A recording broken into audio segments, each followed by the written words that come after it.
ஜெபம் செய்வோம். எங்கள் அன்பின் பரலோக பிதாவே, கர்த்தராகிய இயேசு கிறிஸ்துவின் மூலம் மண்டலே வருகிறோம்.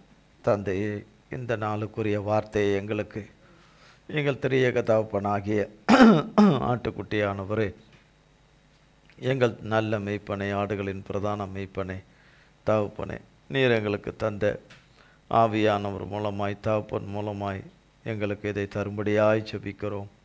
ஆவியானவர் தாமே வரும்படியாய் ஜெபிக்கிறோம். கிறிஸ்து இயேசுவின் நாமத்தினாலே ஆவியானவரே உம்மை அழைக்கிறோம். தகப்பனே, வருவீராக, வருவீராக, வருவீராக. வேலையை பொறுப்படுத்திக் கொள்ளும், எங்களை பொறுப்படுத்திக் கொள்ளும், அடியானை பொறுப்படுத்திக் கொள்ளும். ஆண்டவரே, நீரே வருவீராக, வருவீராக, பொறுப்படுத்திக் கொள்ளும். இந்த கரத்திலே கொடுக்கிறோம். மண்ணோட்டை மறைத்து கொள்ளும். மாம்சமும் இரத்தமும் நீர் கொடாதவைகளும் வேதத்துக்கு புறம்பானவைகள் ஒன்று கூட வராதபடி தகப்பனாகிய தேவனே, உம்முடைய நாமமாகிய அக்கினி, உம்முடைய இரத்தமாகிய அக்கினி, ஆண்டவரே, உம்முடைய வார்த்தையாகிய அக்கினி கடந்து வந்து சுட்டரிப்பதாக, சுட்டரிப்பதாக, சுட்டரிப்பதாக.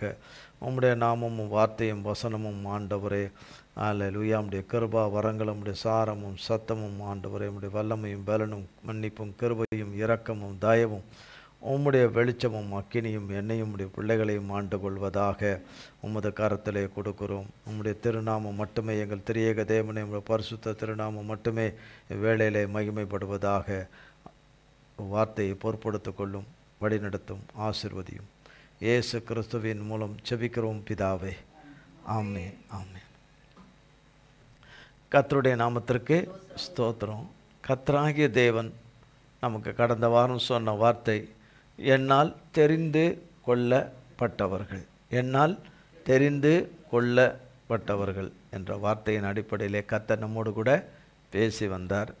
கடந்த வாரம் பேசினது என்ன என்றது நான் கேட்கல. கடந்த வாரம் கர்த்தர் ஞாயிற்றுக்கிழமை காலை ஆராதனையில் வார்த்தையை என்ன பேசினார் என்று கேட்கல. ஆனால் உங்களுக்கு அது ஞாபகத்தில் இருக்கும் என்று நம்புகிறேன். கடந்த வாரம் பேசினது என்னன்னு திருப்பி கேட்பீங்களோ கேட்கலையோ எனக்கு தெரியாது. ஆனால் கர்த்தருடைய ஆவியானவர் நமக்கு சொன்னது நமக்கு ஞாபகத்தில் இருக்கும்னு நான் நம்புகிறேன். என்னால் தெரிந்து கொள்ளப்பட்டவர்கள் என்கிறதுல கடந்த வாரம்தான் கர்த்தர் என்ன செய்தார், பேசினார். மாலைக்கு பேசுகிறது இன்னொரு வார்த்தையில் கர்த்தர் நம்மோடு கூட கர்த்தர் பேசுகிறார்.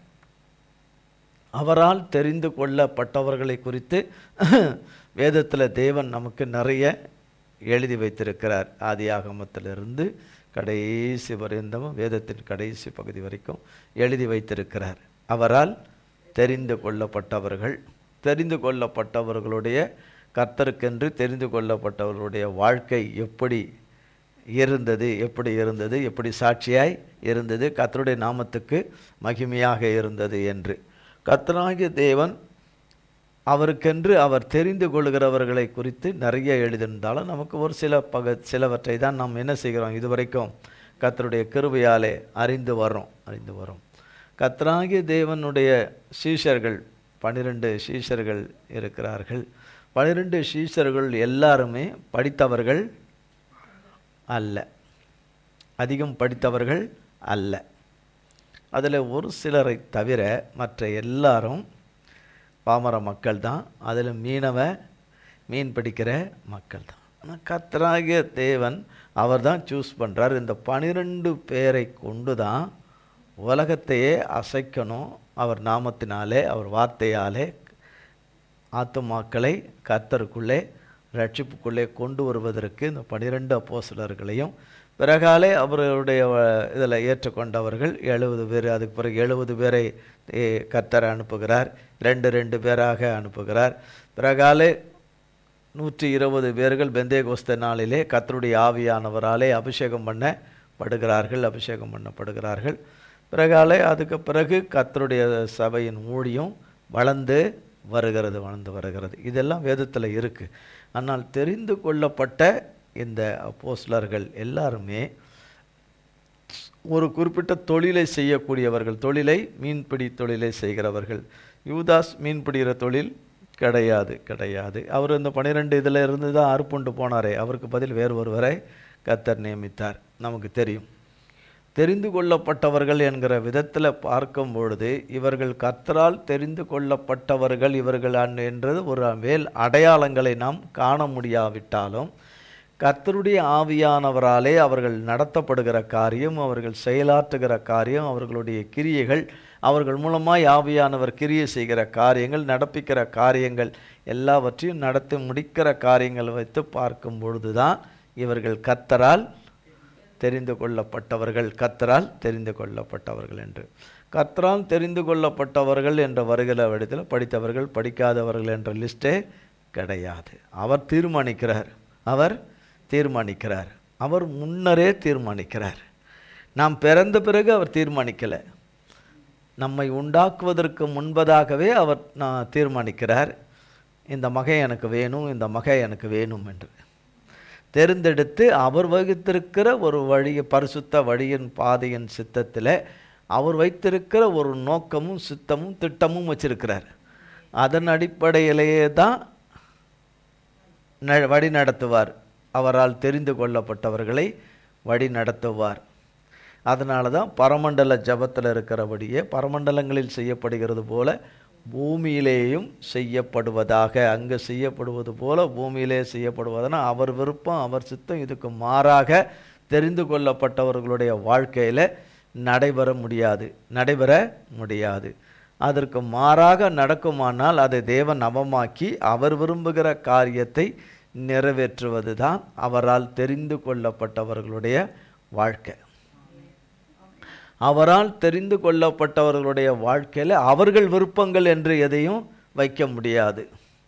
தேவனுடைய உன்னத விருப்பங்கள் தான் அவர்களுக்குள்ளே வைத்து நிறைவேற்றப்படும்.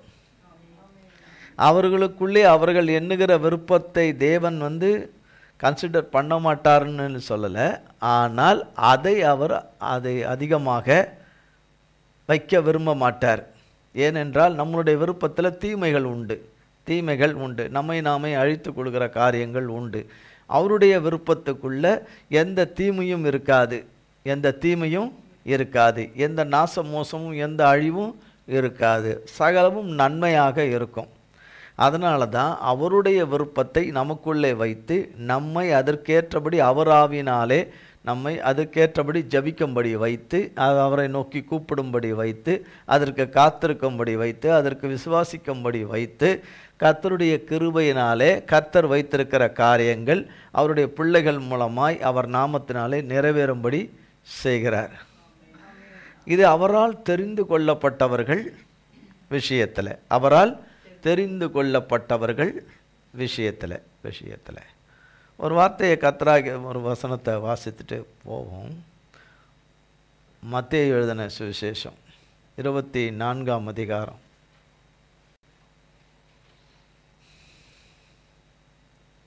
22ஆம் வசனம். அந்நாட்கள் குறைக்கப்படாதிருந்தால் ஒருவனாகிலும் தப்பி போவதில்லை. தெரிந்து கொள்ளப்பட்டவர்களின் நிமித்தமோ அந்த நாட்கள் குறைக்கப்படும். 24, 25. ஏனெனில் கள்ள கிறிஸ்துக்களும் கள்ள தீர்க்கதரிசிகளும் எழும்பி கூடுமானால் தெரிந்து கொள்ளப்பட்டவர்களையும் வஞ்சிக்கத்தக்கதாக பெரிய அடையாளங்களையும் அற்புதங்களையும் செய்வார்கள். இதோ முன்னதாக உங்களுக்கு அறிவித்திருக்கிறேன். 31. வலுவாய் தொனிக்கும் எக்கால சத்தத்தோடே அவர் தமது தூதர்களை அனுப்புவார். அவர்கள் அவரால் தெரிந்து கொள்ளப்பட்டவர்களை வானத்தின் ஒரு முனை முதற்கொண்டு மறுமுனை மட்டும் 4 திசைகளிலுமிருந்து கூட்டி சேர்ப்பார்கள்.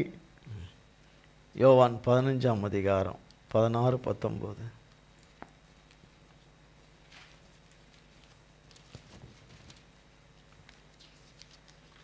நீங்கள் என்னை தெரிந்து கொள்ளவில்லை, நான் உங்களை தெரிந்து கொண்டேன். நீங்கள் என் நாமத்தினாலே பிதாவை கேட்டுக்கொள்வது எதுவோ அதை அவர் உங்களுக்கு கொடுக்கத்தக்கதாக நீங்கள் போய் கனி கொடுக்கும்படிக்கும் உங்கள் கனி நிலைத்திருக்கும்படிக்கும் நான் உங்களை ஏற்படுத்தினேன். நீங்கள் உலகத்தாராய் இருந்தால் உலகம் தன்னுடையதை சிநேகித்திருக்கும். நீங்கள் உலகத்தாராய் இராதபடியினாலும் நான் உங்களை உலகத்திலிருந்து தெரிந்து கொண்டபடியினாலும் உலகம் உங்களை பகைக்கிறது. நீங்கள் என்னை தெரிந்து கொள்ளவில்லை, நான் உங்களை தெரிந்து கொண்டேன். அவர்தான் நம்மை தேடி வந்து ரட்சித்தார், நம்மை தெரிந்து கொண்டார். நாம் அவரை தெரிந்து கொள்ளவே இல்லை. இந்த தேவன் நல்ல தேவனாமே, இந்த தேவன் நல்ல தேவனாமே, இந்த தேவனுக்கு நிகரான ஒரு தேவன் இல்லையாமே, நான் கேள்விப்பட்டேன் நான் ஏற்றுக்கிறேன் அப்படின்னு சொல்லி இல்லை. அப்படி ஏற்றுக்கொண்ட தேவனை அறிந்து ஏற்றுக்கொள்ள வேண்டும் என்று விருப்பம் வந்தாலும் அது அவர் கொடுத்தாதான், அவர் ஏவுனாதான், அவர் கொடுத்தாதான், அவர் கிருபை பாராட்டினாதான், அவர் கண்களில் தயவு கிடைத்தாதான் நான் அவருடைய மகனாக அவருடைய மகளாக என்ன செய்ய முடியும்? இருக்க முடியும். லூக்கா 18ஆம் அதிகாரம் பாருங்கள். லூக்கா 18ஆம் அதிகாரம்.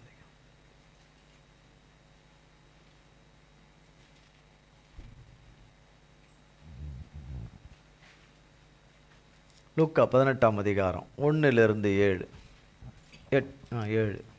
சோர்ந்து போகாமல் எப்பொழுதும் ஜெபம் பண்ண வேண்டும் என்பதை குறித்து அவர்களுக்கு ஒரு ஓமையை சொன்னார். ஒரு பட்டணத்திலே ஒரு நியாயாதிபதி இருந்தான். அவன் தேவனுக்கு பயப்படாதவனும் மனுஷரை மதியாதவனுமாயிருந்தான். அந்த பட்டணத்திலே ஒரு விதவையும் இருந்தாள். அவள் அவனிடத்தில் போய், எனக்கும் என் எதிராளிக்கும் இருக்கிற காரியத்தில் எனக்கு நியாயம் செய்ய வேண்டும் என்று விண்ணப்பம் பண்ணினாள். வெகுநாள் வரைக்கும் அவனுக்கு மனதில்லாதிருந்தது. பின்பு அவன், நான் தேவனுக்கு பயப்படாமலும் மனுஷரை மதியாமலும் இருந்தும் இந்த விதவை என்னை எப்பொழுதும் தொந்தரவு செய்கிறபடியினால் இவள் அடிக்கடி வந்து என்னை அலட்டாதபடி இவளுக்கு நியாயம் செய்ய வேண்டும் என்று தனக்குள்ளே சொல்லிக் கொண்டான் என்றார். பின்னும் கர்த்தர் அவர்களை நோக்கி, அநீதியுள்ள அந்த நியாயாதிபதி சொன்னதை சிந்தித்து பாருங்கள். அப்புறம் அதுக்கப்புறம் கீழே பார்ப்போம். 18ஆம் அதிகாரம் ஆரம்பிக்கும் போதே சொல்லப்படுது, சோர்ந்து போகாமல் எப்பொழுதும் ஜெபம் பண்ண வேண்டும். சோர்ந்து போகாமல் எப்பொழுதும் வாய் பேசிக்கொண்டே இருங்க. சோர்ந்து போகாமல் எப்பொழுதும் பக்கத்தில் இருக்கிறவங்கள வம்பு பண்ணிக்கிட்டே இருங்க. சோர்ந்து போகாமல் எப்பவும் உங்கள் கூட இருக்கிறவங்களோட சண்டை போட்டுக்கிட்டே இருங்க. எப்பொழுதும் உங்கள் கூட இருக்கிறவங்கள கிண்டி விட்டு தூண்டி விட்டு கலவரத்தை பண்ணுங்க. சோர்ந்து போகாமல் ஒவ்வொருவரும் அவரவர் விசுவாசத்தை கெடுத்து போடுங்க. மற்றவங்க விசுவாசத்தை கெடுத்து போடுங்க. அப்படிலாம் சொல்லவே இல்லை. ஆனால் ஆரம்பிக்கும் போதே சோர்ந்து போகாமல் என்று சொன்னால் ஏற்கனவே அவங்க சோர்ந்து போயிருக்காங்க போல இருக்கு. நிறைய கேட்டு அவங்க சொல்கிறபடிலாம் நடக்கிறவங்க, கர்த்தர் சொல்கிறபடிலாம் தட்டாமல் நடக்கிறவங்க, கீழ்ப்படுகிறவங்க. ஆமென். கிடையாது. அப்படி இருந்தால் நிலைமையே வேறையாச்சே கர்த்தருடைய கிருபையினால்.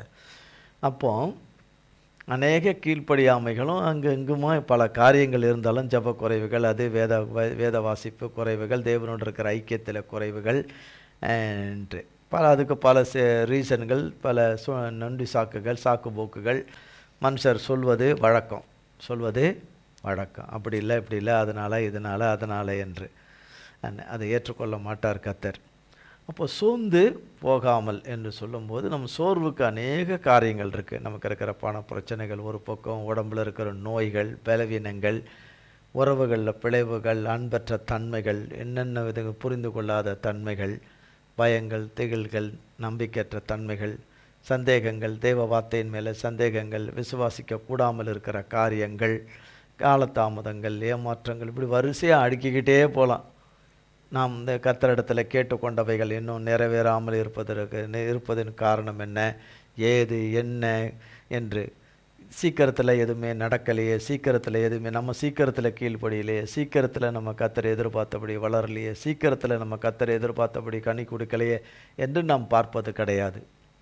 கர்த்தர் நம்மிடத்தில் எதிர்பார்த்த எதிர்பார்ப்பை நாம் நிறைவேற்றி கொடுக்கலையே, கர்த்தர் நமது மேரில் வைத்த நம்பிக்கையை நாம் உறுதிப்படுத்தலையே, அந்த நம்பிக்கையை கர்த்தர் நமது பேரில் வைத்ததை அந்த நம்பிக்கையின்படி நடந்து அவரை சந்தோஷப்படுத்தலையே, அவரை மனமகிழ்ச்சி ஆக்கலையே, அவரை வருத்தும்படியான காரியங்கள் தானே நாம் நடந்திருக்கோமே தவிர அவர் என்னை வருத்தப்படுத்துகிறார், என்னை வேதனைப்படுத்துகிறார் என்று நாம் அவர் மீது குற்றம் சாட்டினால் அது நியாயமே அல்ல.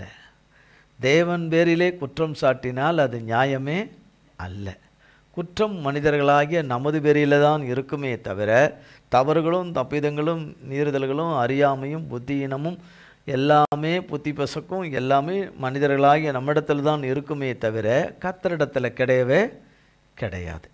நமக்கு நாமே தீமை செய்து கொள்வோமே தவிர மற்றவர்களுக்கும் தீமை செய்வோமே தவிர தேவன் நம்முடைய ஜனத்துக்கு தம்முடைய பிள்ளைகளுக்கு ஒருவருக்கும் தீமை செய்கிறவரே அல்ல. நாம் ஒரு நேரம் அன்புள்ளவர்களும் இன்னொரு நேரம் அன்பற்றவர்களாய் இருப்போம். ஒரு நேரம் இரக்கமுள்ளவர்களாய் இருப்போம், ஒரு நேரம் இரக்கமற்றவர்களாய் இருப்போம். ஆனால் கர்த்தராகிய தேவனோ எப்பொழுதும் அன்புள்ளவராகவே இருக்கிறார். மகா இரக்கமும் கிருபையும் கருணையும் காரியமும் நிறைந்து மன்னிக்கிறதிலே மகா தயபெருத்தவரும் மன உருக்கம் உள்ளவராய் இருக்கிறார். அவர் என்றைக்கும் மாறாதவராகவும் இருக்கிறார். தன்னுடைய தன்மையிலே அவர் மாறாதவராய் இருக்கிறார். சில காரியங்கள் சிலதில் அவர் கடினம் உள்ளவராக காணப்படுகிற காரியங்கள் எல்லாமே நம்மை செம்மையாக்கிறதுக்காக, நம்மை அவரிலே கண்மலையாகிய கிறிஸ்துவிலே நிலை நிற்பதற்காக அவர் கடினம் உள்ளவராய் இருக்கிறார். அவர் தன்னுடைய கடினமான இதிலிருந்து அவர் விலகி, அதிலிருந்து அவர் விலகினா அதிலிருந்து மாறி அப்படி வரும்பொழுது தான், முடிவில் வரும்போது தான் தெரியும் அது அவர் நாமத்துக்கு மகிமையாக நம்மை எடுத்து பயன்படுத்துகிறார் என்று, நம்மை எடுத்து பயன்படுத்த போகிறார் என்றும், எடுத்து பயன்படுத்த ஆரம்பித்து விட்டார் என்றும் அப்பொழுது தான் தெரிய வரும். அவர் சொல்லினவைகள், அவர் விளம்பினவைகளை அவர் நிறைவேற்றாமல் இருக்கவே மாட்டார். தேவன் ஒரு வீட்டுக்கு வந்தால் அந்த வீட்டுக்கு சமாதானம் உண்டாகும். சமாதானத்தின் தேவனாலே சமாதானம் உண்டாகும். ஒருத்தர் அவர் பேரே சமாதானம்னு பேரை வச்சுட்டு ஒரு வீட்டுக்கு போனால் அங்கே சமாதானம் வராது. இல்லை ஒரு அம்மாவுக்கு சமாதான அம்மானு பேரை வச்சுட்டு அந்த வீட்டுக்கு போனால் சமாதானம், இருக்கிற சமாதானமும் இருக்கிறதும் கலண்டுக்கிட்டு போயிடும். இருக்கிற மாதிரி இருக்கும். ஆனால் கொஞ்ச நேரத்தில் அல்லது கொஞ்சம் மணி நேரத்தில் சில சம்பாஷணைகளினாலே, சிலவைகளினாலே, கருத்து வேறுபாடினாலே, சில ஆலோசனைகள் என்ற போர்வையில் எல்லாமே கலண்டுக்கிட்டு போயிடும் எல்லாமே. ஆனால் சமாதான பிரபு வந்தால் சமாதானம் உண்டாகும். சமாதான கர்த்தர் வந்தால் சமாதானம் உண்டாகும். அப்போ இங்கே சொல்கிறார், சோர்ந்து போகாமல் எப்பொழுதும் ஜெபம் பண்ண வேண்டும் என்று சொன்னால் நிச்சயமாக அவர் வைத்திருக்கிற நன்மையை சத்ரு சோர்வின் மூலமாக நம் வாழ்க்கையில் அதிக கவலைகளையும் அதிக துக்கங்களையும் மன விசாரங்களையும் கொண்டு வந்து எல்லா விதத்திலையும் அவருடைய வார்த்தையை சந்தேகப்படும்படியான காரியங்களையே வைத்து பொய்யம் பேசி, பொய்யனுடைய மனுஷர்கள் பேசி மன உளைச்சல்களை, அதிக மன உளைச்சல்களை உண்டு பண்ணி முற்றிலுமாக தேவன் சொன்ன வார்த்தைகளை எல்லாம் மறந்து, தேவன் நமக்கு வாக்குத்தத்தம் பண்ணினதை மறந்து, தேவன் நம்ம இடைவிடாமல் சோர்ந்து போகாதபடி ஜெபம் செய்வதற்கு சொன்னதனுடைய நோக்கம், தேவன் ஏற்படுத்தியிருக்கிற நன்மையை நாம் சுதந்திரித்து கொள்ளாமல் போயிடக்கூடாது. தேவன் நமக்கு வைத்திருக்கிற மீட்பையும் ரட்சிப்பையும் நாம் சுதந்திரித்து கொள்ள நம்ம போயிடக்கூடாது. அப்போ இந்த சோர்வின் மூலமாக பிசாசு நம்மை வஞ்சித்து நாம் அடைய வேண்டிய, தேவனிடத்திலிருந்து அடைய வேண்டியதை அடையக்கூடாதபடி செய்து விடுவான் என்பதனால தான் சோர்ந்து போகாமல் எப்பொழுதும் ஜெபம் பண்ணுங்கள் என்று சொல்லிட்டு தான் சொல்கிறாரு. ஒரு பட்டணத்தில் ஒரு அநீதி உள்ள ஒரு நியாயாதிபதி இருந்தான். அவன் தேவனுக்கு பயப்படாதவனும் மனுஷரை மதியாதவனுமாய் இருந்தான்னு கர்த்தர் சொல்கிறாரு. அதே அதிகாரத்தில் 4ஆம் வசனம், அந்த அம்மா அவனை பார்த்து ஒரு உதவி கேட்பதற்காக நித்தமும் அவன் வாசலண்டையிலே போய் வந்தாலும் கூட அவன் அந்த அம்மா மேலே ஒரு இரக்கம் காட்டவோ ஒரு தயவு காட்டவோ அவன் இல்லை.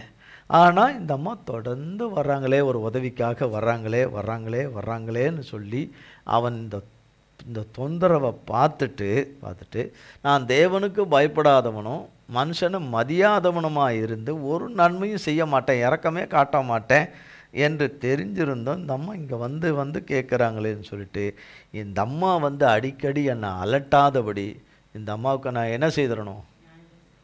நன்மை செய்திடணும். என்ன செய்திடணும்? கட்டாயம் அந்த அம்மா என்ன கேட்டு வருதோ அதை என்ன செய்திடணும் என்று வெளியில் சொல்லலை. தனக்குள்ளே சொல்லி கொண்டான். தனக்குள்ளே சொல்லி தெரிந்து கொண்டான். அப்போ இந்த அருமையான இந்த விதவை தாயும் கர்த்தரால் தெரிந்து கொள்ளப்பட்டவர்கள் தான். இந்த அருமையான இந்த விதவை தாயும் கர்த்தரால் தெரிந்து கொள்ளப்பட்டவர்கள் தான். தெரிந்து கொண்டான். அவர்களுக்கு என்ன வறுமையோ, என்ன கஷ்டமோ, என்ன தேவையோ என்று அங்கே நமக்கு என்ன சொல்லிட்டு. ஆனால் 3ஆம் வசனம் சொல்லுகிறது என்ன பிரச்சனைக்கு என்ன என்று. அந்த பட்டணத்திலே ஒரு விதவை இருந்தால் அவள் அவனிடத்தில் போய் எனக்கும் என் எதிராளிக்கும் இருக்கிற காரியத்தில் எனக்கு நியாயம் செய்ய வேண்டும். எனக்கு ஒரு பிரச்சனை இருக்குது, அதில் எனக்கு என்ன செய்யணும்? நியாயம் செய்யணும். நீங்கள் தான் அது செய்ய முடியும். ஏன்னா அவன் ஒரு நியாயாதிபதியாய் இருக்கிறான். அந்த அம்மா ஒரு பொருள் உதவியோ, அந்த உதவியோ, இந்த உதவியில் ஒரு நியாயம் கிடைக்க வேண்டும் என்கிற ஒரு உதவியை எதிர்பார்க்குறாங்க, நியாயம் செய்யணும்னு சொல்லிட்டு. ஆனால் அவன் உண்மையான ஒரு நியாயாதிபதி கிடையாது. அவர் அநீதி உள்ள ஒரு நியாயாதிபதி. ஆனால் நீதி உள்ள ஒரு நியாயாதிபதி ஒருவர் இருக்கிறார். அவர் யார்? கர்த்தராகிய இயேசு கிறிஸ்து. நம்ம ஆண்டவர் தான் நீதி உள்ள நியாயாதிபதி. அவர் தான் இந்த காரியத்தை சொல்கிறார். பின்னும் கர்த்தர் அவர்களை நோக்கி, யாரை நோக்கி? சோர்ந்து போகாமல் எப்பொழுதும் ஜெபம் பண்ண வேண்டும் என்று சோர்ந்து போயிருக்கிற நம்மை பார்த்து தான் சொல்கிறார். போன வாரம்லாம் உற்சாகமாக இருந்திருப்பார்கள். ஒரு நாள் உற்சாகம், அடுத்த நாள் உற்சாகமாக இருந்திருப்பார்கள். ஒருவேளை அதுக்கு அடுத்த நாள் இருக்கிற எல்லாருடைய உற்சாகத்தையும் எடுத்துகிட்டு இருப்பார்கள். கட்டாயம் எடுத்துகிட்டு இருப்பார்கள். அது ஒன்று சொல்ல வரேன், இது சொல்ல வரேன், அது சொல்ல வரேன்னு எல்லாத்தையும் எல்லா பேர்பாட்ஸையும் கட்டிகிட்டு இருப்பார்கள். கட்சியில் பார்த்தா நல்லா இருந்த காரில் டயர் இல்லை, அது இல்லை, இது இல்லை, இதில் ஸ்டேரிங் இல்லை, எதுவும் இல்லை. கட்சியில் பார்த்தா இன்ஜினே இல்லை, வெறும் காரில் பாடி மட்டும் தான் இருக்குது. அப்படியும் சில வேலைகளில் ஞாயிற்றுக்கிழமையில் பலர் இருப்பார்கள். சிலரோட வண்டி ஞாயிற்றுக்கிழமையில் எப்போ நல்லபடியாக ஓடிச்சோ அதே மாதிரியும் மற்ற நாட்கள்லையும் ஓடி கர்த்தருடைய கிருபையினால் ஆலயத்தில் ஓடுற வண்டியாக இருக்கும். சில வண்டி கடப்படான்னு சத்தத்தோடு கூட ஓடுற வண்டிகளாக இருக்கக்கூடும். அந்தந்த வண்டிகளே அவைகளுக்கு சாட்சி.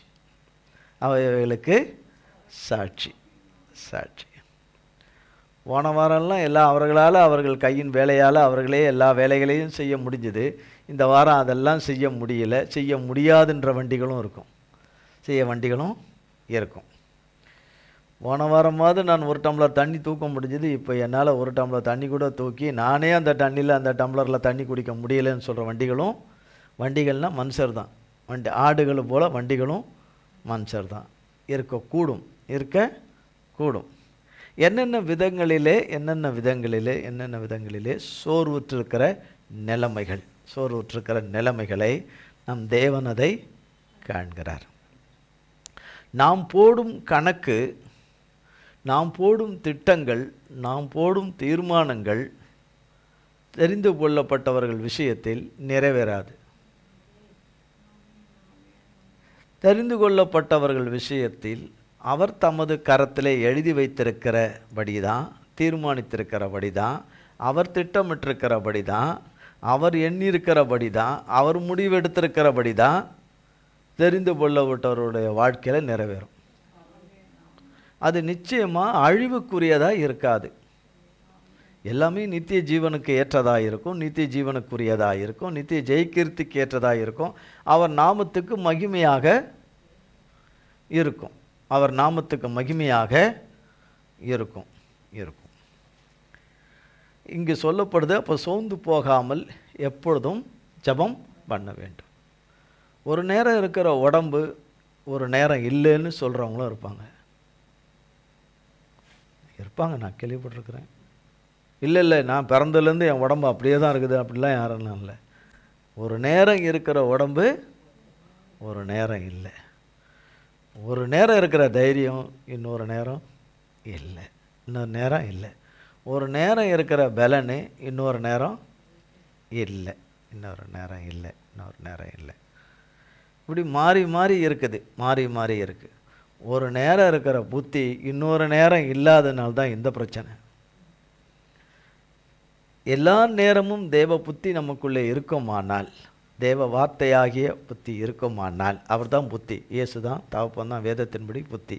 அவர் தான் ஞானம், அவர் தான் அறிவு, அவர் தான் உறைவிடம், அவர் தான் அந்த பொக்கிஷம். அப்போ அது இல்லை அப்படின்னும்போது அதில் ஏதோ வித்தியாசப்படுது, அதில் சில அசைவுகள் உண்டாகுது என்ற விதத்தில் வரும்போது தெரிந்து கொள்ளப்பட்டவர்களுக்கும் அது சம்பவிக்குது. ஏன்னா வேதவசனம் சொல்லுது, முடிந்தால் தெரிந்து கொள்ளப்பட்டவர்களையே சத்துரு வஞ்சித்து விடுவான் என்று சொல்லப்படுகிறது. அப்படியானால் கர்த்தரை தன் நம்பிக்கையாக கொண்டு உறுதியாய் பற்றி கொண்டிருக்கிற பிள்ளைகளையும் அவன் என்ன செய்யக்கூடும்? வஞ்சிக்கக்கூடும் என்று சொல்லப்பட்டிருக்கிறது. அப்போ கர்த்தராகிய தேவன் சோர்ந்து போகாமல் என்று சொல்கிறது எல்லாருக்கும் தான் சொல்கிறாரு. அவருடைய பிள்ளைகள், அவரை நம்பியிருக்கிற, அவரை தேடுகிற, அவருடைய சமூகத்தில் வந்திருக்கிற பிள்ளைகள், அவர் சமூகத்தில் காத்திருக்கிற பிள்ளைகள், அவருடைய வேலைக்கு நேரத்துக்கு நம்ம மீட்டு விடுவித்து ரட்சிக்கிற அவருடைய வேலைக்கு நேரத்துக்கும் காத்திருக்கிற பிள்ளைகளுக்கு, அவருடைய பிள்ளைகள் யாவருக்கும் அவர் சொல்லுகிறது, சோர்ந்து போகாமல் ஜெபம் பண்ண வேண்டும் என்று சொல்லித்தான் இதை சொன்னார். 7ஆம் வசனம் பாருங்க, 18ஆம் அதிகாரம் 7, 8. அந்தபடியே தேவன் தம்மை நோக்கி இரவும் பகலும் கூப்பிடுகிறவர்களாகிய தம்மால் தெரிந்து கொள்ளப்பட்டவர்களின் விஷயத்தில் நீடிய பொறுமையுள்ளவராயிருந்து அவர்களுக்கு நியாயம் செய்யாமல் இருப்பாரோ? சீக்கிரத்தில் அவர்களுக்கு நியாயம் செய்வார் என்று உங்களுக்கு சொல்லுகிறேன். அவ்வளோதான். அந்தபடியே தேவன் தம்மை நோக்கி இரவும் பகலும் போட்டிருக்கு பாருங்க. அந்தபடியே தேவன் தம்மை நோக்கி முதலாம் இரவும் முதலாம் பகலும் கூப்பிடுகிறவர்களாகிய தம்மால் தெரிந்து கொள்ளப்பட்டவர்கள் விஷயத்தில். முதலாம் இரவும் முதலாம் பகலும், ஒரு இரவு ஒரு பகலில் கூப்பிடுறவங்களுக்கு நான் போட்டிருக்கு. அங்கே நாளும் மாதமும் குறிப்பிடப்படவே இல்லை, எதுவும் குறிப்பிடப்படலை. இரவும் பகலும் அவரை கூப்பிடுகிறவர்களாகிய தம்மால் தெரிந்து கொள்ளப்பட்டவர்களுடைய விஷயத்தில், அவர்களுடைய விஷயத்தில். யார் அவர்கள்? தேவனால் தெரிந்து கொள்ளப்பட்டவர்களின் விஷயத்தில் என்னவாயிருந்து? நீடிய பொறுமை உள்ளவராயிருந்து அவர்களுக்கு நியாயம் செய்யாமல் இருப்பாரோ? அப்படின்னா நியாயம் கட்டாயம் செய்வார். கட்டாயம் கர்த்தர் என்ன செய்வேன்னு சொல்கிறாரு? அவருடைய பிள்ளைகளுக்கு நியாயம் செய்வார். எப்படி செய்வார்? சீக்கிரத்திலே அவர்களுக்கு நியாயம் செய்வார் என்று உங்களுக்கு சொல்லுகிறேன் என்று கர்த்தர் சொல்கிறார். சீக்கிரத்திலே அவர்களுக்கு என்ன செய்வேன் என்று சொல்லுகிறார்? நியாயம் செய்வேன் என்று சொல்லுகிறார். 12 சீஷர்களை கர்த்தர் அழைத்து அவரவர்களுக்கு ஒரு பெயரை வைக்கிறார். அவரவர்களுக்கு என்ன வைக்கிறார்? சீஷர்களுக்கு பெயர் வைக்கிறார். பெயர் வைத்து அவர்களை கர்த்தர் தம்முடைய ஊழியத்தில் 3 வருஷ ஊழியத்தில் கூட இருக்கிறார்கள். கூட இருந்து கர்த்தருடைய மகத்தான அற்புதங்களை அதிசயங்களை எல்லாம் கண்டார்கள். கர்த்தருடைய மகத்தான கிருபையினாலே கண்டார்கள். நெருங்குது கர்த்தருடைய ஊழியத்தினுடைய நிறைவு பெறுகிற நேரம் நெருங்குது. கர்த்தர் பிரசங்கிக்க ஆரம்பிக்கிறார். எருசலேமிலே இப்படி தேவன் தன்னை ஒப்பு கொடுப்பார். தேவன் ஒப்பு கொடுப்பார். தேவன் சிலுவையில் ஒப்பு கொடுப்பார். அவரை அடிப்பாங்க, காரி துப்புவாங்க, சிலுவையில் அறைவாங்க. மரித்து 3ஆம் நாள் உயிரோட எழுந்திருப்பார் என்று சொல்ல ஆரம்பிக்கிறார். கர்த்தர் சொல்ல ஆரம்பிக்கிறார்.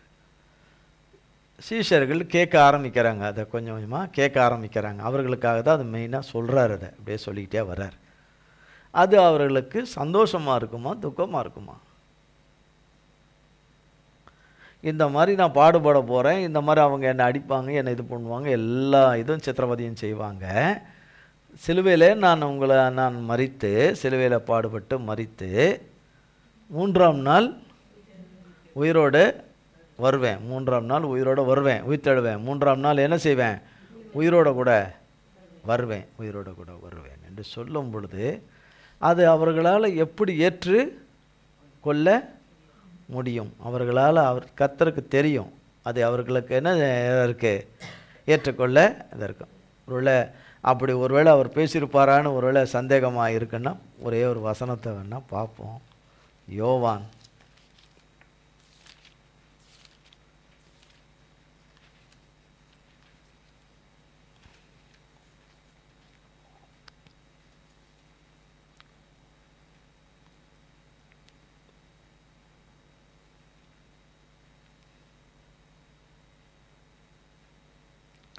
எடுத்துட்டிங்களா? 13ஆம் அதிகாரம்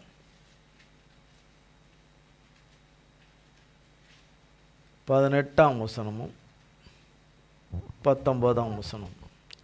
உங்கள் எல்லாரையும் குறித்து நான் பேசவில்லை, நான் தெரிந்து கொண்டவர்களை அறிவேன். ஆகிலும் வேத வாக்கியம் நிறைவேறத்தக்கதாக என்னுடனே அப்பம் புசிக்கிறவன் என்மேல் தன் குதிங்காலை தூக்கினான். அது நடக்கும்போது நானே அவரென்று நீங்கள் விசுவாசிக்கும் பொருட்டு இப்பொழுது அது நடப்பதற்கு முன்னமே அதை உங்களுக்கு சொல்லுகிறேன். இது யாரை சொல்கிறாரு? யூதாஸ் காரியத்தை சொல்கிறார். என்னுடனே புசிக்கிறவன், என்னுடனே அவரோட புசிக்கிறவன் என்மேல் தன் குதிகாலை தூக்கினான். அது நடக்கும்போது நானே அவர் என்று நீங்கள் விசுவாசிக்கும் பொருட்டு இப்பொழுது அது நடப்பதற்கு முன்னமே அதை உங்களுக்கு என்ன சொல்கிறேன்.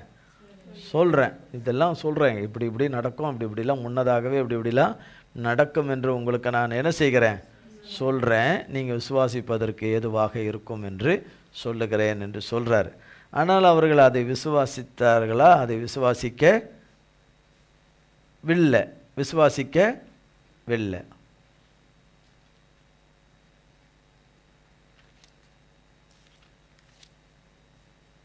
16ஆம் அதிகாரம், யோவான் 16ஆம் அதிகாரம்.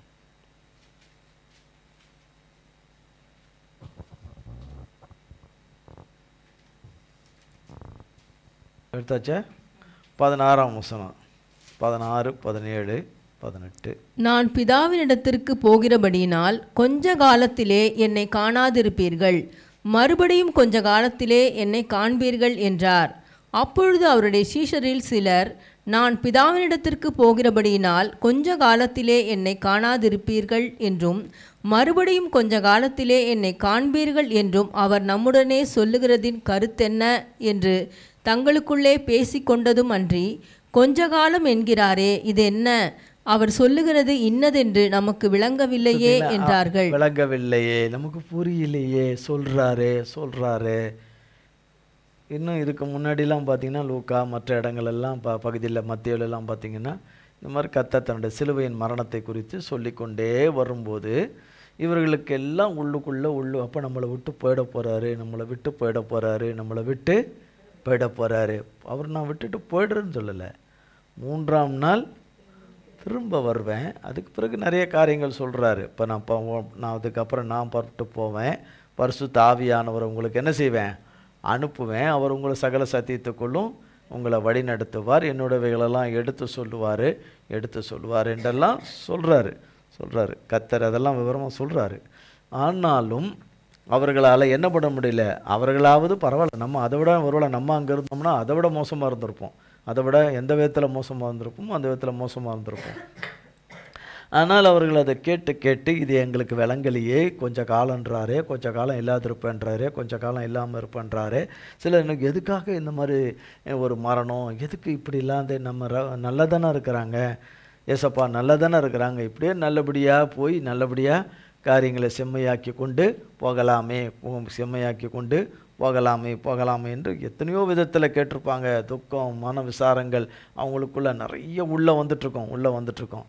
கர்த்தராகிய தேவன் அதை அறிஞ்சு அதை அவர்களுக்கு அதை விட்டு எடுக்கிறதுக்கு தான் கர்த்தர் பேசுகிறார். ஆனாலும் அவர்கள் அந்த பாதையை, அந்த காலத்தை, அந்த காலகட்டங்களை அவர்கள் கர்த்தரால் தெரிந்து கொள்ளப்பட்டவர்கள் அதை கடந்து வர வேண்டும் என்றும், ஆனால் கடந்து வருவதற்கு கர்த்தர் கூட துணையாக இருப்பார், கர்த்தர் அவர்களோடு கூட இருப்பார் என்று கர்த்தராகிய தேவன் யோவான் 14 பிதாவினிடத்தில் ஜெபிக்கும் போது கேட்டுக்கொள்கிறார். இவர்களை அப்படியே விட்டுடாதபடி உலகத்திலிருந்து எடுத்துக்கொள்ளிடாதபடி இவர்களை அந்த தீமை நின்று விலக்கி காத்து கொள்ளும்படியாய் வேண்டிக் கொள்கிறார். உன்னத ஜபங்களை எல்லாம் அதில் விலையேற பெற்ற ஜபங்களை கர்த்தர் ஏறெடுக்கிறார். அப்போ இப்படி எல்லாம் சிலது சொல்லிட்டு கர்த்தராகிய தேவன் சொல்கிறார். 32ஆம் வசனம் 16ஆம் இதோ அதிகாரம். நீங்கள் சிதறுண்டு அவனவன் தன் தன் இடத்துக்கு போய் என்னை தனியே விட்டுவிடும் காலம் வரும். அது இப்பொழுது வந்திருக்கிறது. ஆனாலும் நான் தனித்திரேன், பிதா என்னுடனே கூட இருக்கிறார்.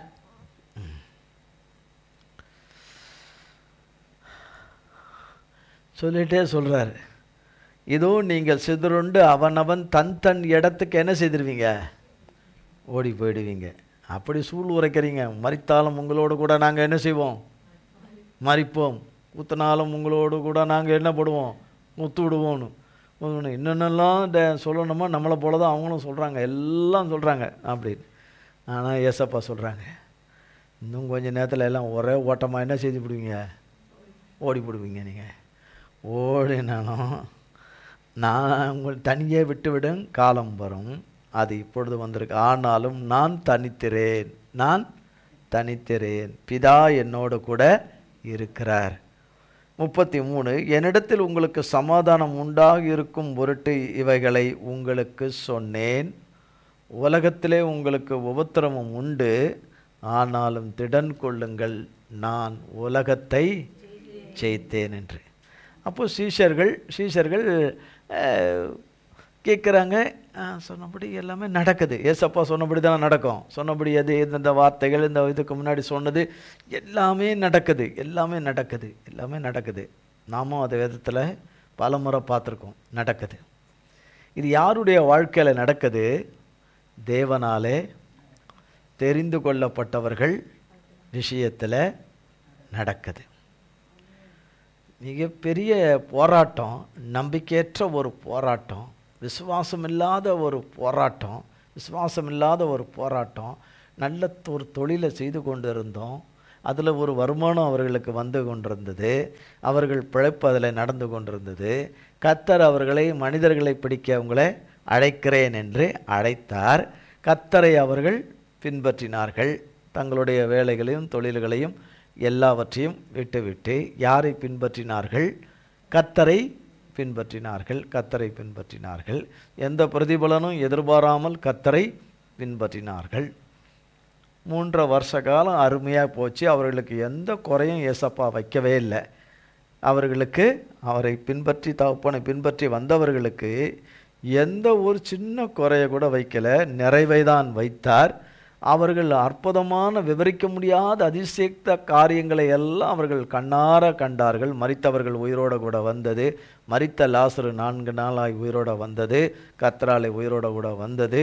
முடவன் குணமானது, ஊமையம் பேசினது, செவிடனுடைய காது கேட்டது, கண் இல்லாதவர்களுக்கு கண் பார்வையை கொடுத்தார், புத்தியினர்களை விடுவித்தார், செய்வனை மந்திரம் சூன்யங்களிலிருந்து விடுவித்தார், ஆவிகளின் பிடியிலிருந்து சத்ருவின் ஆவிகளின் பிடியிலிருந்து ஜனங்களை விடுவித்தார். இப்படி லட்ச ஜனங்களுக்கு கர்த்தர் அற்புதங்களை செய்கிற மகத்தான காரியங்களை எல்லாம் கண்டாலும் கூட கர்த்தர் சொன்னபடி இவைகளெல்லாம் சம்பவித்து விட்டது. இவைகளெல்லாம் கர்த்தருடைய வாழ்க்கையில் என்னவாயிற்று? சம்பவித்து விட்டது. இப்போ கர்த்தர் மரித்து உயிர்த்தெழுந்து விட்டார். உயிர்த்தெழுந்த பிறகு கர்த்தர் உயிர்த்தெழுந்துட்டார் என்று சொன்ன பிறகும் கூட அவர்களால் என்ன பண்ண முடியல? விசுவாசிக்க முடியல, நம்ப முடியல. இதெல்லாம் தெரியும். இப்படியெல்லாம் ஒவ்வொன்றாக வரும்போது அவரோடு கூட இருந்த அந்த காலங்கள் எவ்வளோ நல்லா இருந்தது, அருமையாக இருந்ததே. ஆனால் கர்த்தர் வந்ததே சிலுவையில் மரிக்கணும் என்பதற்காகத்தான் வந்தார். நமக்காக மரிக்கணும் என்பதற்காக. அவருக்கு மரிக்கணும்னு அவசியம் கிடையாது. அவருக்கு ஏது மரணம்? அவர் நித்திய ஜீவனானவர். அப்போ நமக்காக மரிப்பதற்காக வந்தார். தெரிந்து கொள்ளப்பட்டவர்களுக்கும் தெரிந்து கொள்ளாதவர்களுக்கும் சேர்த்து தான் மரித்தார். எல்லாருக்காகவும் மரித்தார், எல்லாருக்காகவும் பாடுபட்டார், நம் எல்லாருக்காகவும் நொறுக்கப்பட்டார், நம் எல்லாருக்காகவும் பாவ சாபங்களை சுமந்து தீர்த்தார். நம் எல்லாருக்காகவும் பிசாசின் கிரியைகளை அழித்தார். வியாதிகளை ஏற்றுக்கொண்டார், பிணிகளை ஏற்றுக்கொண்டார், சகலத்தையும் ஏற்றுக்கொண்டார். நம் மீது வந்த ஒட்டுமொத்த கோபமாகிய பிதாவுடைய கோபம் முழுவதையும் தம்முடைய ஒரே பேரான குமாரன் மேலே வச்சிட்டார். அவர் மேலே சொரிஞ்சிட்டார். அதை அவர் ஏற்றுக்கொண்டார். கர்த்தராகிய இயேசு கிறிஸ்து ஏற்றுக்கொண்டார். சகலத்தையும் சிலுவையிலே கர்த்தராகிய தேவன் செய்து முடித்து வெற்றி சிறந்தார். மரணத்தின் மேலே வெற்றி சிறந்தார், சகலவற்றின் மேலும் வெற்றி சிறந்தார். அந்த சர்வ வல்லமை உள்ள தேவனுடைய திருவுள சித்தம் அந்த நேரத்துக்கு சீஷர்களுக்கு தெரியாது. ஆனால் போக போக போக போக தேவன் அவர்களை தேடி தேடி தேடி வர்றாரு. தேவன் தேடி தேடி தேடி வர்றாரு. இன்னைக்கும் அதே நிலை தான். தேடி தேடி தேடி தான் வர்றாரு. தேடி தேடி தான் வர்றாரு. நம்ம ஒரு பக்கம் கோணிக்கிட்டு போய்கிட்டோம், கோபிச்சுக்கிட்டோம் போய்கிட்டோம் இருக்கிறோம். ஆனாலும் கூட அவர் கோபித்து கொள்ளாதபடி, இது சரி வராதுன்னு புறம்பே தள்ளாதபடி, இது இன்னமும் முரட்டாட்டம் பண்ணிக்கிட்டு கீழ்ப்படுகிறேன்ற ஒரு பேரை சொல்லிக்கிட்டு முரட்டாட்டம் பண்ணிக்கிட்டு தான் சொல்கிறது சரி, தான் சொல்கிறது தான் சரின்னு இப்போவும் நியாயம் பேசிக்கிட்டு தெரியுது அப்படின்னு சொல்லிட்டு நம்மை புறம்பே தள்ளாதபடி நம்மேல் அன்பு கூர்ந்து, என் சுபாவம் இப்படி, என் விருப்பம் இப்படி, என் காரியம் இப்படி எந்துன்னு பேசுகிறவங்களையும் கர்த்தர் பொறுப்பாக சகிச்சு நம்மை மன்னிச்சு நமக்கு அனுதின கிருபையும் இரக்கத்தையும் பாராட்டி இந்த நாள் பரியந்தமும் தூக்கிட்டு வந்திருக்கிறார், தூக்கி சுமந்துக்கிட்டு வந்திருக்கிறார். இல்லைன்னா தரன்னு இழுத்துட்டு வந்தாரான்னு தெரியாது. ஆனால் தூக்கி சுமந்துக்கிட்டு தான் வந்ததாக நான் நம்புகிறேன். தூக்கி சுமந்துக்கிட்டு தான் வந்திருக்கிறார். நாம் எண்ணுகிறபடி, நாம் நினைக்கிறபடி, நாம் சிந்திக்கிறபடி, நாம் முடிவெடுக்கிறபடி நமக்கு நடக்காமல் இருப்பது நல்லது. கர்த்தர் முடிவெடுத்தபடி அவர்களுக்கு, அவருடைய பிள்ளைகள் விஷயத்தில் முடிவெடுத்த முடிவு தான் நல்ல முடிவு. கர்த்தர் எடுத்த முடிவு தான் நல்ல முடிவு. அந்த முடிவு தான் வேதம் சொல்லுகிறது, நிச்சயமாகவே முடிவு உண்டு, நிச்சயமாகவே முடிவு உண்டு. உன் தாத்தா நம்பிக்கை வீணாகாது, உன் பாட்டி நம்பிக்கை வீணாகாது, உன் சித்தப்பா சித்தப்பா நம்பிக்கை வீணாகாது, உன் மூத்த சித்தப்பா நம்பிக்கை வீணாகாது, உன் அத்தை நம்பிக்கை வீணாகாது. அப்படிலாம் சொல்லலை. உன் அக்கா நம்பிக்கை உன் நம்பிக்கை வீணாகாது. நிச்சயமாகவே முடிவு உண்டுன்னு சொல்லிட்டார். அங்கே ஒரு இடத்துல வாசித்தோம், உலகத்தில் உங்களுக்கு உபத்திரவங்கள் உண்டு. அங்கே என்னது உண்டுன்னு தான் சொல்லியிருக்கார், இல்லைன்னு சொல்லலை, உண்டு.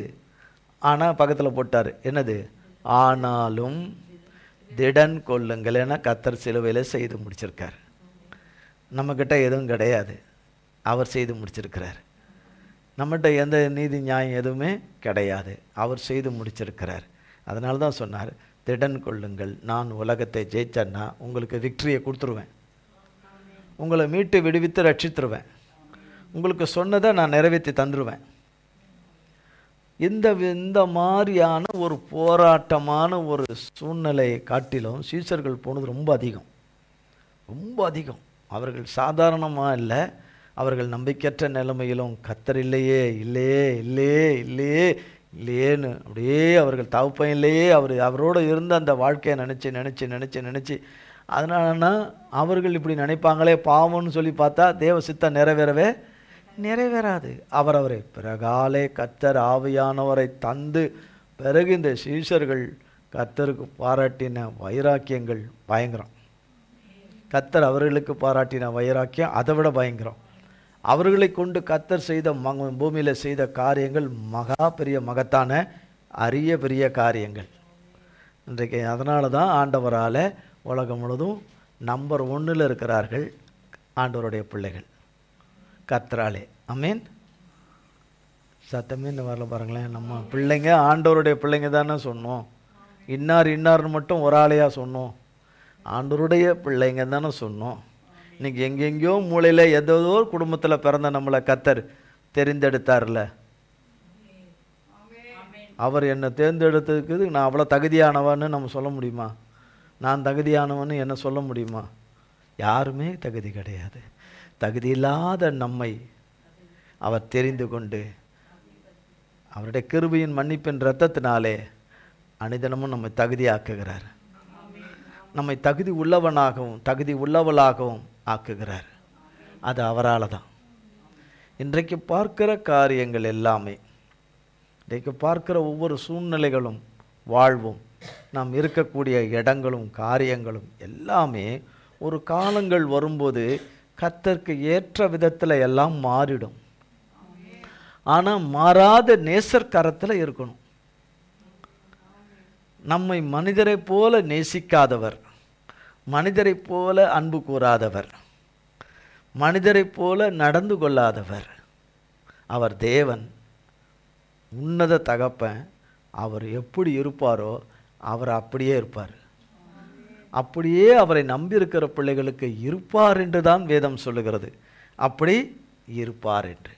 அப்போ அவர்களுக்கு கர்த்தருடைய பிள்ளைகளுக்கு அவர் சீக்கிரத்திலே நியாயம் செய்வார், சீக்கிரத்திலே நியாயம் செய்வார் என்று சொல்லி கர்த்தருடைய அந்த தாசர்களுடைய வாழ்க்கையில், சீஷர்களை தெரிந்து கொள்ளப்பட்டவர்களுடைய வாழ்க்கையில், ஒவ்வொருத்தருடைய வாழ்க்கையில் நடக்கின்ற சம்பவங்கள், கடந்து வந்த பாதைகள், வழிகள் எல்லாமே தேவன் குறித்து வைத்தவைகள், தேவன் திட்டமிட்டு குறித்து வைத்தவைகள்.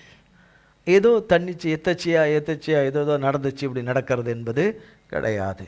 பரிசுத்தருடைய வழியில் பரிசுத்தமான காரியங்கள், அவர் நடத்துகிற உன்னதமான அவர் நாம மகிமையின் காரியங்கள் எல்லாம் அவர் திட்டமிட்டு நடத்துகிற காரியங்கள்.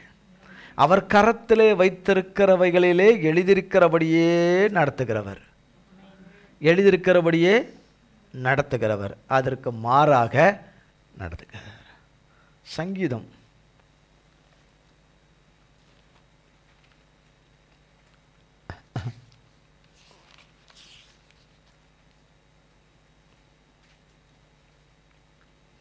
40ஆம் அதிகாரம் 7ஆம் வசனம். அப்பொழுது நான் இதோ வருகிறேன், புஸ்தக சுருளில் என்னை குறித்து எழுதியிருக்கிறது. பாருங்க, புஸ்தக சுருளில் கர்த்தரை குறித்து எழுதியிருக்கிறது. வேத வாக்கியம் நிறைவேறத்தக்கதாக, வேத எழுத்துக்கள் நிறைவேறத்தக்கதாக, வேத வார்த்தைகள் நிறைவேறத்தக்கதாக, வேத தீர்க்க தரிசனங்கள் நிறைவேறத்தக்கதாக இவைகள் நடந்தது, இவைகள் நடந்ததுன்னு ஏசப்பா சொல்லுவாங்க, சுவிசேஷத்தில் சொல்லுவாங்க. இங்கே சொல்லப்படுகிறது, இதோ வருகிறேன், புஸ்தக சுருளில் என்னை குறித்து எழுதி வைத்திருக்குன்னா அவருடைய ரட்சிப்பை குறித்து, பூமியிலே வந்து அவர் ரட்சிப்பை பணியை நிறைவேற்றுகிற ஒரு குறித்து எழுதப்பட்டவைகள் எல்லாம் பிதாவினாலே, பிதாவாகிய தேவனாலே தம்முடைய குமாரனாகிய கர்த்தராகிய இயேசு கிறிஸ்துவுக்கு எழுதப்பட்டபடியே தகப்பனுடைய வாழ்க்கையில் எல்லாம் நிறைவேறிற்று. திரியேக தேவன் நம் வாழ்க்கையில் அவர் எழுதி வைத்திருக்கிறவைகள் எல்லாம் தீமைக்கு அல்லாமல் எல்லாம் நன்மைக்கு ஏதுவாக எழுதி வைத்திருக்கிறார். எல்லாம் சமாதானமான ஒரு நல் முடிவுகளை உண்டாகும்படியாய் ஏற்படுத்தி வைத்திருக்கிறார்.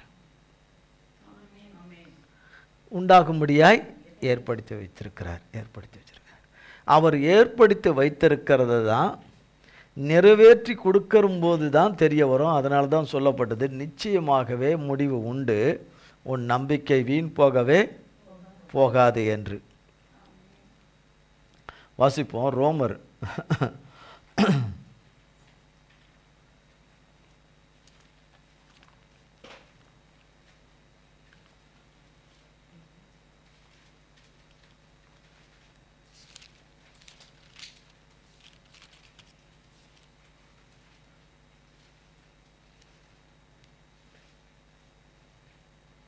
8.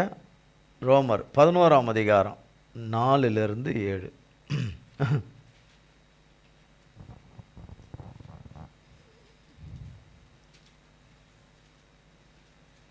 அவனுக்கு உண்டான தேவ உத்தரவு என்ன? பாகாலுக்கு முன்பாக முழங்கால் படியிடாத 7000 பேரை எனக்காக மீதியாக வைத்தேன் என்பதே. அப்படி போல இக்காலத்திலேயும் கிருபையினாலே உண்டாகும் தெரிந்து கொள்ளுதலின்படி ஒரு பங்கு மீதியாயிருக்கிறது. அது கிருபையினாலே உண்டாயிருந்தால் கிரியைகளினாலே உண்டாயிராது. அப்படி அல்லவென்றால் கிருபையானது கிருபையல்லவே. அன்றியும் அது கிரியைகளினாலே உண்டாயிருந்தால் அது கிருபையாயிராது. அப்படி அல்லவென்றால் கிரியையானது கிரியை அல்லவே. அப்படியானால் என்ன? இஸ்ரவேலர் தேடுகிறதை அடையாமல் இருக்கிறார்கள், தெரிந்து கொள்ளப்பட்டவர்களோ அதை அடைந்திருக்கிறார்கள். அவ்வளோதான். தெரிந்து கொள்ளப்பட்டவர்களோ அதை அடைந்திருக்கிறார்கள், அதை அடைந்திருக்கிறார்கள் என்று. ரோமர் 8ஆம் அதிகாரம், கடந்த முறை வாசித்தோம். 8ஆம் அதிகாரம் 29-33. தம்முடைய குமாரன் அநேக சகோதரருக்குள்ளே முதற் பேரானவராய் இருக்கும் பொருட்டு தேவன் எவர்களை முன் குறித்தாரோ அவர்களை தமது குமாரனுடைய சாயலுக்கு ஒப்பாயிருப்பதற்கு முன்குறித்திருக்கிறார். எவர்களை முன்குறித்தாரோ அவர்களை அழைத்தும் இருக்கிறார். எவர்களை அழைத்தாரோ அவர்களை நீதிமான்களாக்கியும் இருக்கிறார். எவர்களை நீதிமான்களாக்கினாரோ அவர்களை மகிமைப்படுத்தியும் இருக்கிறார். இவைகளை குறித்து நாம் என்ன சொல்லுவோம்? தேவன் நம்முடைய பட்சத்தில் இருந்தால் நமக்கு விரோதமாய் இருப்பவன் யார்? தம்முடைய சொந்த குமாரன் என்றும் பாராமல் நம் எல்லாருக்காகவும் அவரை ஒப்பு கொடுத்தவர் அவரோடே கூட மற்ற எல்லாவற்றையும் நமக்கு அருளாதிருப்பது எப்படி?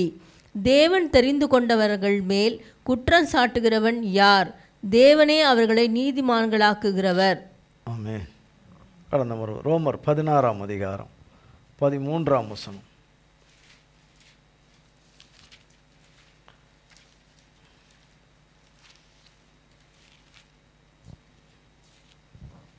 கர்த்தருக்குள் தெரிந்து கொள்ளப்பட்ட ரூபையும் எனக்கும் தாயாகிய அவனுடைய தாயையும் வாழ்த்துங்கள். எங்கும் பார்த்தாலும் கர்த்தருக்குள் தெரிந்து கொள்ளப்பட்டவர்கள், கர்த்தருக்குள் தெரிந்து கொள்ளப்பட்டவர்கள் என்று. கடைசியாக எபேசியர் 1ஆம் அதிகாரம் 10, 11, 12.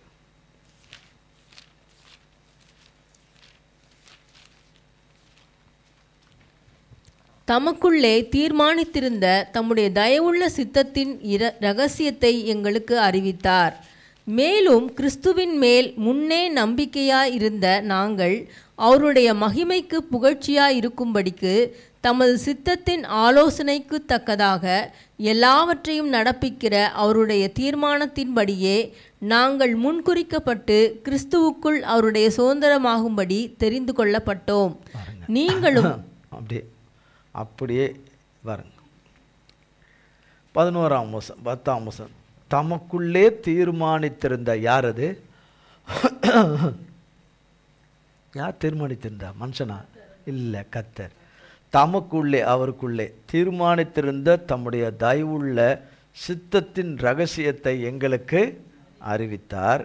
மேலும் கிறிஸ்துவின் மேல் முன்னே நம்பிக்கையாயிருந்த நாங்கள் அவருடைய மகிமைக்கு புகழ்ச்சியாய் இருக்கும்படிக்கு தமது சித்தத்தின் ஆலோசனைக்கு தக்கதாக எல்லாவற்றையும் நடப்பிக்கிற, எதை? எல்லாவற்றையும். ஆமென். இருக்கீங்களா? 5 நிமிஷம்தான் இருக்குது. 5 நிமிடம்தான் இருக்குது. 5 அல்லேலுயா சொல்லிட்டு நீங்கள் யோகோபித்து சந்தோஷத்து நீங்கள் வந்ததை விட கர்த்தருக்குள்ளே திரும்பி சொல்லும்போது ரெட்டிப்பான ஒரு சந்தோஷத்தோட 7:30 முடிஞ்சிருச்சே அல்லேலுயான்ட்டு கர்த்தர் என்னை நேரத்தை பொன்னாக்கி கொடுத்தார் என்று சந்தோஷமாக போவீங்க. அதில் எந்த சந்தேகமே இல்லை. எல்லாவற்றையும் நடப்பிக்கிற அவருடைய தீர்மானத்தின்படி. யாருடைய தீர்மானம்? கர்த்தருடைய தீர்மானம். கர்த்தருடைய தீர்மானத்தின்படி நாங்கள் முன் குறிக்கப்பட்டுன்னு சொல்கிறார் பவுல். நாங்கள் முன் குறிக்கப்பட்டு கிறிஸ்துவுக்குள் அவருடைய சுதந்திரராகும்படி தெரிந்து கொள்ளப்பட்டோம் தெரிந்து கொள்ளப்பட்டோம். ஆமென். அப்படி வாசிக்கிறோம் 13-14. நீங்களும் உங்கள் இரட்சிப்பின் சுவிசேஷமாகிய சத்திய வசனத்தை கேட்டு விசுவாசிகளான போது வாக்குத்தத்தம் பண்ணப்பட்ட பரிசுத்த ஆவியால் அவருக்குள் முத்திரை போடப்பட்டீர்கள். அவருக்கு சொந்தமானவர்கள் அவருடைய மகிமைக்கு புகழ்ச்சியாக மீட்கப்படுவார்கள் என்பதற்கு ஆவியானவர் நம்முடைய சுதந்திரத்தின் அச்சாரமாயிருக்கிறார். கடைசியாக என்னது? கடைசியாக அவருக்கு சொந்தமானவர்கள். நாம் யாருக்கு சொந்தமானவர்கள்? நாம் ஒவ்வொருவரும் கர்த்தருக்கு தகுதி இல்லாதவர்கள் தான். ஆனால் அவர் கிருபையின் இரத்தத்தினாலே, மன்னிப்பின் இரத்தத்தினாலே, சிலுவையில் அவர் நமக்காக சிந்தின இரத்தத்தினாலே, அந்த புண்ணியத்தினாலே நாம் எல்லோரும் யாருக்கு சொந்தமானவர்கள்? நாம் ஒருவர் விடாதபடி அத்தனை பேரும் கர்த்தருக்கு சொந்தமானவர்கள். இந்த சொந்தமானவர்கள் அவருடைய மகிமைக்கு புகழ்ச்சியாக மீட்கப்படுவார்கள். நான் சொல்லலை, என்ன சொல்லுது? கர்த்தருடைய வேத வசனம் சொல்லுகிறது, தேவ வேத வசனம் சொல்லுகிறது. அது பொய் உரையாதது. மீட்பராகிய கர்த்தருடைய வார்த்தை, விடுவிக்கிறவராகிய இரட்சகருடைய வார்த்தை சொல்லுகிறது, அவருக்கு சொந்தமானவர்கள் அவருடைய மகிமைக்கு புகழ்ச்சியாக மீட்கப்படுவார்கள். நாம் எந்த நிலையில், எந்த நிலைமையில், எப்படிப்பட்ட சூழ்நிலையில், எப்படிப்பட்ட காரியத்தில், நம்ம எப்படிப்பட்ட தேவையில், எப்படிப்பட்ட விதத்தில் நம்ம இருக்கிறோம் என்பது அவருக்கு மட்டும்தான் தெரியும். அவராலே வேற ஒருவராலும் அல்ல, அவராலே மீட்கப்படுவார்கள் என்பதற்கு ஆவியானவர் தம்முடைய சுதந்திரத்தின் அச்சாரமாய் இருக்கிறார். நம்முடைய சுதந்திரத்தின் அச்சாரமாய் இருக்கிறார். ஆவியானவர், பரிசுத்த ஆவியானவர் திருவுளம் பற்றுகிறார். பரிசுத்த ஆவியானவர் அதை முத்திரை போட்டிருக்கிறார்.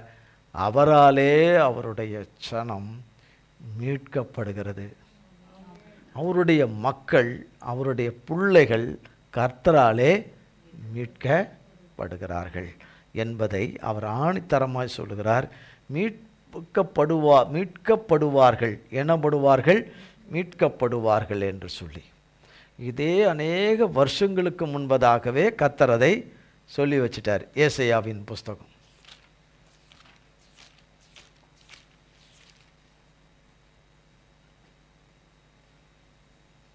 ஒரே ஒரு வசனம் மட்டும்தான் ஜெபம் 43ஆம் அதிகாரம் 1ஆம் வசனம்.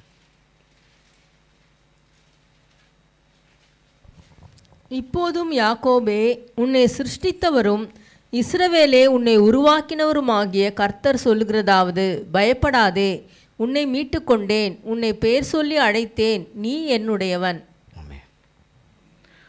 பயப்படாதே, உன்னை என்ன செய்தேன்? மீட்டுக்கொண்டேன். உன்னை பெயர் சொல்லி அழைத்தேன், நீ என்னுடையவன், நீ என்னுடையவள். ஆமென். உன்னை மீட்டுக்கொண்டேன், நீ என்னுடையவன், நீ என்னுடையவள். உன்னை பெயர் சொல்லி அழைத்தேன். ஆமென். உன்னை பெயர் சொல்லி அழைத்தேன் என்று சொன்ன தேவன், நம் தேவன் உண்மை உள்ளவர். என்னால் தெரிந்து கொள்ளப்பட்டவர்கள் என்று அவர் சொன்ன வார்த்தை, அவருடைய பிள்ளைகளாகிய நம்மை தெரிந்து கொண்டவர். என்னென்ன காரியத்துக்காக அவர் முன் தீர்மானித்து நமக்கு இந்த பூமியில் இந்த வாழ்க்கையை கொடுத்திருக்கிறாரோ, இந்த வாழ்க்கையை அவர் நிறைவு செய்யும் மட்டும் நம்மோடு இருப்பார். பிறகும் இருப்பார், சதா காலங்களுக்கும் இருப்பார். ஆமென். நாம் மனிதர்கள் இவர்கள் இருப்பார்கள், அவர்கள் இருப்பார்கள், இவர்கள் இருப்பார்கள், அவர்கள் இருப்பார்கள் என்று நாம் போவோமானால் எவரும் இருக்க மாட்டார்கள் பூமியில். ஏன்னா மனுஷர் தான், கர்த்தர் தான். அவர் தான் சொல்லியிருக்கிறார், உலகத்தின் முடிவு வரைந்தும் சகல நாட்களிலும் நான் உன்னுடனே கூட இருக்கிறேன் என்று. எந்த மனிதரும் சொல்ல முடியாது. எந்த தன்னை தேவன் என்று சொல்லிக் கொள்கிறது எதுவும் சொல்ல முடியாது. கர்த்தர் ஒருத்தர் தான் சொல்ல முடியும். உலகத்தின் முடிவு வரைந்தும் சகல நாட்களிலும் நான் உன்னுடனே கூட இருக்கிறேன் என்று சொன்னவர் நம்மோடு கூட தான் இருக்கிறார். நாம் ஒவ்வொருவரோடு கூட தான் இருக்கிறார். மாறாத சூழ்நிலைகள் எல்லாம் அவரால் மாறிடும். அதை மாறுறதுக்குன்னு அவர் கட்டளை கொடுத்து வச்சிருக்கிறார். ஆமென். விழுந்த நிலைமையெல்லாம் எழுந்து நிற்கும்படி கட்டளை கொடுத்து வச்சிருக்கிறார். ஆமென். பாலானதெல்லாம் பயிர் நிலமாகும்படி கட்டளை கொடுத்து வச்சுட்டார். இடிந்த கட்டடங்கள் எல்லாம் கட்டும்படி கட்டளை கொடுத்து வச்சுட்டார். நான் சொல்லிட்டேன், கர்த்தருக்கு கோடி கோடி ஸ்தோத்திரம். அவர் அவருடையவர்களுக்கு, அவருடைய பிள்ளைகளுக்கு, அவரால் தெரிந்து கொள்ளப்பட்டவர்களுக்கு அவர் சீக்கிரத்திலே அதை செய்து தம்முடைய நாமத்தை மகிமைப்படுத்துவார். அவர் சொன்ன வார்த்தை அவர் நிறைவேற்றுவதற்கு அவர் கீழ்ப்படிந்து அதை செய்திருவார். ஆமென். கீழ்ப்படியாத நமக்கு தான் இந்த ஸ்லாக்கியம் கர்த்தருடைய கிருபையினால. அதனால் தொடர்ந்து கீழ்ப்படியாமல் போகக்கூடாது. கீழ்ப்படுகிற பிள்ளைகளாக தான் இருக்கணும். நல்மனம் புரிந்து சமாதானம் புரிந்து சமாதானத்தை ஒருவருக்கொருவர் சமாதானத்தை கொடுக்குற பிள்ளைகளாய் இருக்கணும். ஆமென். அப்பொழுது சமாதானத்தின் தேவன் நம்மோடு கூட இருப்பார். கர்த்தர் இந்த வார்த்தைகளை நம் ஒவ்வொருவருக்கும் ஆசீர்வதிப்பாராக. ஜெபம் செய்வோம். எங்கள் அன்பின் பிதாவே, கர்த்தராகிய இயேசு கிறிஸ்துவின் மூலமும் மண்டலே வருகிறோம். தந்தையாகிய தேவனை மகா கிருபையும் இரக்கமும் தயவுமாய் உம்முடைய உன்னத பலத்தினாலே இடைக்கட்டி இந்த நாளையும் வேளையும் ஆராதனையும் எங்கள் ஒவ்வொருவருக்கும் நீர் ஆண்டவரை ஆசீர்வதித்து கொடுத்த மேலான கிருபைகளுக்காய் ஸ்தோத்திரம். லைவில் கலந்து கொண்ட ஒவ்வொரு பிள்ளைகளிலும் உம்முடைய கரம் கூட இருந்து நடத்தினதற்காய் ஸ்தோத்திரம். உம்முடைய தெய்வீக பிரசனம் இருந்ததற்காய் ஸ்தோத்திரம். உம்முடைய வார்த்தையின் வசனத்தின் ஆளுகை இருந்ததற்காய் ஸ்தோத்திரம். உம்முடைய வார்த்தையின் வசனத்தின் மூலமாய் நீர் எங்களோடு கூட பேசி இடைப்பட்டதற்காய் ஸ்தோத்திரம். தேவரீர் சகல எல்லா காரியங்களையும் அறிந்திருக்கிறீர் அப்பா. அத்தனை தேவைகளை குறைவுகள் இல்லாமல் இயலாமைகளை எல்லாம் அறிந்திருக்கிறீர். முடியாமை அனைத்தையும் மாற்றி எங்கள் நிறைவாகிய நீர் வந்து எங்கள் வாழ்க்கையில் இருக்கிற சகலவற்றிலும் நிறைவாக்கி ஆண்டவரே சம்பூர்ணமான வழிந்தோடுதலின் அனுபவத்தை பெற்று அனுபவிக்க கிருபை செய்யும். எல்லா தீங்குக்கும் தீமைக்கும் பொல்லாப்புக்கும் சத்ருவின் உட்புதலுக்கும் எல்லாவற்றுக்கும் எங்களை அத்தனை பேரையும் விலக்கி உடைய பிள்ளைகளையும் ஒவ்வொருவரையும் விலக்கி பாதுகாத்து கொள்ளும். உடைய திருவிழா சித்தமும் திட்டமும் தீர்மானம் மட்டுமே உடைய பிள்ளைகள் ஒவ்வொருவரிலும் நிறைவேறுவதாக. எங்கள் துக்கம் சந்தோஷமாய் மாற்றி உடைய நாமத்தை மகிமைப்படுத்துவீராக. கல்வாரி இரத்தமாகி உடைய இரத்தத்துக்குள்ளே எங்கள் அத்தனை பேரையும் ஒப்புக் கொடுக்கிறோம். இயேசு கிறிஸ்துவின் மூலம் ஜெபிக்கிறோம் பிதாவே. ஆமீன், ஆமீன், ஆமீன். என் ஆத்துமாவே கர்த்தரை ஸ்தோத்திரி, என் முழு உள்ளமையர் பரிசுத்த நாமத்தை ஸ்தோத்திரி. என் ஆத்துமாவே கர்த்தரை ஸ்தோத்திரி, கர்த்தர் செய்த சகல உபகாரங்களை மறவாதே. ஆமீன், ஆமீன். கர்த்தராகிய இயேசு கிறிஸ்துவின் கிருபையும் பிதாவாகிய தேவனுடைய அன்பும் பரிசுத்த ஆவியானுடைய அந்யோன்ய ஐக்கியமும் பராமரிப்பும் பாதுகாவலும் என்றென்றைக்கு நம்மனையோர் கூட சதா காலங்களுக்கும் நிலைத்திருப்பதாக. ஆமீன், ஆமீன், ஆமீன். இயேசுவின் ரத்தம் ஜெயம். இயேசுவின் பரிசுத்த நாமத்திற்கே ஸ்தோத்திரம். God bless you.